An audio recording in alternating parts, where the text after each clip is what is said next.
Hi, Tom from bknutrition.com, and today I want to talk about if you want to eat healthy, does that mean you always have to eat clean foods and you can't have any junk food? Now, the reason this video came about is because of this message that I received on my Instagram, and what I did is I posted on my Instagram stories a picture of a cheesecake, and there was a tongue-in-cheek comment because the cheesecake said it had 6 servings. And my comment was, well, challenge accepted. Now, I do like to eat cheesecake, although I don't eat a whole cheesecake in one sitting. It was just a joke, but obviously someone took offense to it or was intrigued by what I was saying. And their question was to me, and of course you can't measure tone over a text message, so I'm going to presume they were just inquiring.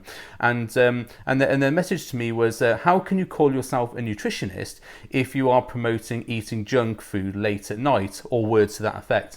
Now, it got me thinking that, number one, how can I call myself a nutritionist? Well, I am actually a qualified nutritionist with a postgraduate diploma with a distinction from the International Society of Sports Nutrition. So let's put that aside for a minute. I do actually know what I'm talking about. I've worked with nutrition clients for over 10 years. I've been a bodybuilder, done my diets, got into incredible shape myself, albeit by some unorthodox methods, I should say. But I do know how to get people into shape. I do know how to get people to build muscle, and I do know how to transform people's bodies. So I do have experience and the qualifications. But let's put that aside for a minute. The presumption here, and this is a presumption by a lot of people, is that in order to eat a healthy lifestyle, or to eat healthily in inverted commas, that means that you should always eat healthy food. Now that goes, I suppose that is logical, isn't it? That if you wanted to be a healthy person, you should eat lots of fruits and vegetables, lean meats, complex carbohydrates, all those things which, you know, we get the government telling us about all the time that we should do. So yeah, that is a good advice generally. You know, yes, you should eat greens and vegetables. I eat greens and vegetables. I eat lots of fruit. I quite like fruit. I eat complex carbohydrates like rice, bagels, potatoes, that sort of thing. And I generally lean meats. I don't really go in for the more fatty meats like lamb or pork. I generally stick to lean beef, turkey, chicken, and fish. And obviously eggs, because I like eggs. So, you know, I generally do eat healthily, and this is what I advise my clients to do, is to generally eat healthy foods that carry some sort of nutritional value as well as being pleasurable. However, we all do need every now and again a bit of food for the soul. Now, unfortunately, broccoli is not, while it's quite nutritious and quite fibrous and quite good for you generally, it's not really the same as a chocolate bar, is it? It doesn't taste the same. It doesn't give you the same sort of pleasure.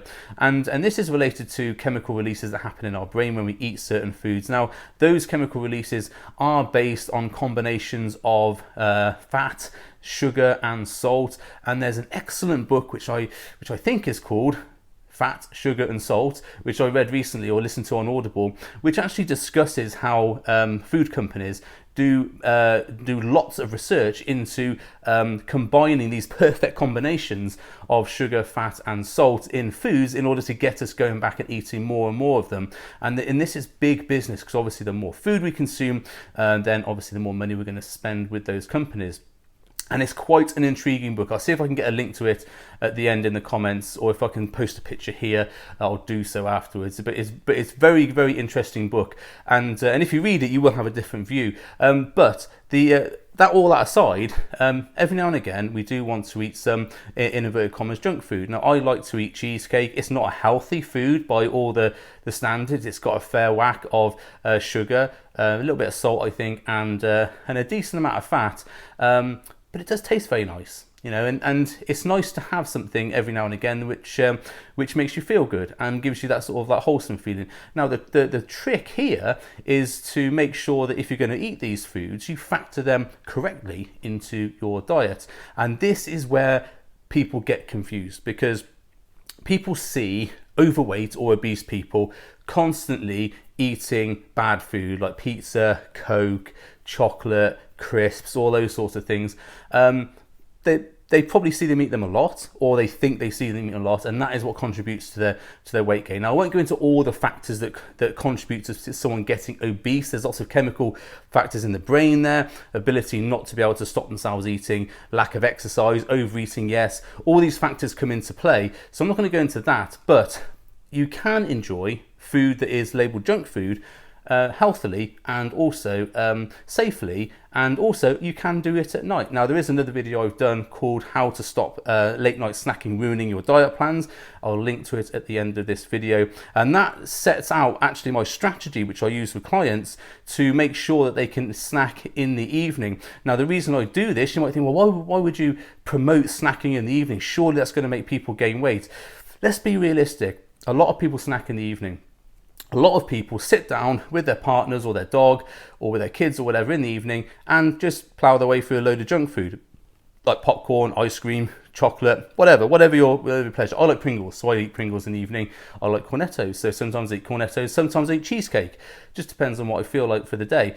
But I always do snack in the evening. It's one of my habits that I've got into, and actually it's a good way for me to unwind because I work from home a lot. I work here a lot. If you're watching the video, if you're listening on the podcast, I'm sat in my office bit at my house, and I work from here a lot, as well as working from my gym when it's open. And so when I finish work, and sometimes at 9:30 at night, I'll close my laptop and I want to sit down, and I don't want to eat some broccoli or some sprouts then. I want to eat some food which is going to be both tasty and give me a nice warm feeling, and something I can just nibble on while I'm watching TV. Now, the trick here is that I've factored those foods and those calories into my daily intake. Now, you watched the video that I mentioned earlier for a more detailed explanation, but I set myself an allocation of calories in the day. It's around about 500-600 calories in the day, and that's within my maintenance calories for maintaining my level of body fat. So I'm generally lean all the year round.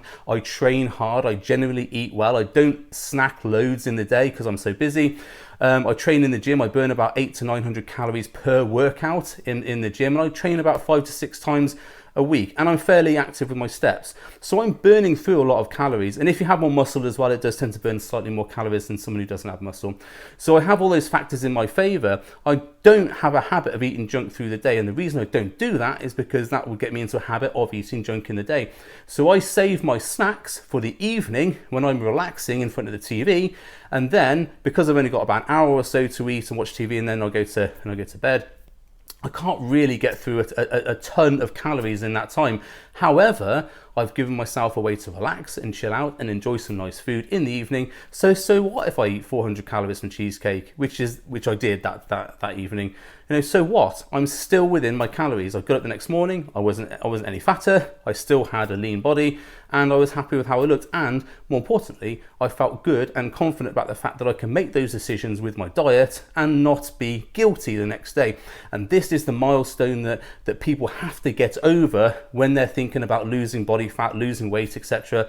You've got to think about, you've got to be able to enjoy all foods whenever you want to enjoy them, with the knowledge that you can eat a certain amount and still be within your calories. Now, that's the critical thing, is that most people don't know how much food or calories they can eat in the day before they start to gain weight. They don't calculate it. It's more like, I don't want to know, so I don't have to restrict myself.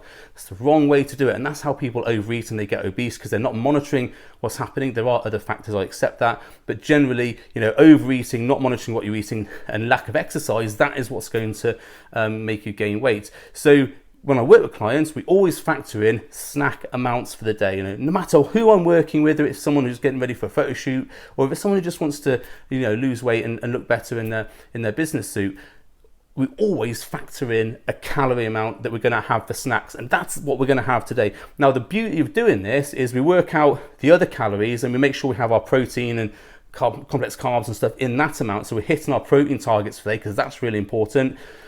And the snacks are just extra. So the person can choose to have or not to have the snacks. Now, some days I'll be working, I think, do you know what, I don't really want a lot. I'll have a round cheese ice lolly, which is about 100 calories. Awesome snack in the evening, because it takes you a while to eat it unless you crunch through it. And it's only about 100 calories. So sometimes I'll just have that and then go to bed after I watch a TV or whatever. Sometimes I'll have my ice cream and cheesecake. I don't always eat my 500 snack calories in a day, but they are there if I want to eat them. I know I can eat them. I don't have to eat them. If I do, that's fine. I've maintained my body weight. If I don't, then I've lost a little bit of body fat that day because of the calorie deficit. That's a really important thing today. It gives you the choice to have or not to have. When you say to yourself, I'm not going to have those snacks, I'm not going to have those foods, immediately put up a barrier. You put up a thing in your brain saying, I'm not going to have those foods. And what does your brain goes? Yes, we are going to have those things, thank you very much. And as soon as we sit down, I'm going to give you cues to want to eat those foods. And when we go to the shops, I'm going to see those foods and go, oh, look, you haven't had those foods for a little bit. Why don't we get some? And eventually it'll erode you down and down and down. And what will happen is you'll end up binging on a load of food and then realize you've missed all that food and go back to overeating again. And this is what happens with a lot of people. They try and restrict and cut out foods from their diet, not knowing that as long as they factor it into their calories, they're fine for the day. And that is the skill that I teach my clients. That is the skill I want you to be able to learn by watching my videos. If you watch through my videos, there are loads and loads of videos that will help you do this. I have a calorie calculator on my website, bknutrition/calculator. Go there, it will tell you calories for weight loss, macros for weight loss. And you can take that and then apply it with something like MyFitnessPal, which I've also got a video for, and that will help you to build your perfect diet for fat loss. If you want more help for doing that, I've got a video called How to Build Your Perfect Diet for Fat Loss, which I'll link at the end of this video. And you can just use that tutorial. It's a 30-minute tutorial with me on a whiteboard stood here, showing you how to factor all your food into the day so you can lose weight and eat the food you like. That's what I'm about. I'm about making sure people can get the body they want by eating foods they like. And that's why I eat cheesecake in the evening, because I get the body I want by eating the foods I like whenever I want to. So I hope, if you are watching this, if you ask me that question, I won't name you, obviously, it's privacy and whatever. I hope that explains why I eat cheesecake in the evening, and I hope you watching this get a little bit of understanding of how to maybe manipulate your diet to get the body you want by eating foods that you like. That's it from this video. I hope that was helpful. I hope that was informative. If you want a bit more education on that, why don't you buy my book, Target Lean? It's on Amazon. Read through that book, it'll tell you exactly how to get the body you want by eating foods you like, and there's links back to my YouTube videos. So helpful, hopefully that was for you. Just talk like Yoda then. Wow, okay, maybe a little bit less Monster, sugar-free Monster, of course. Thanks for watching, and I'll see you next time.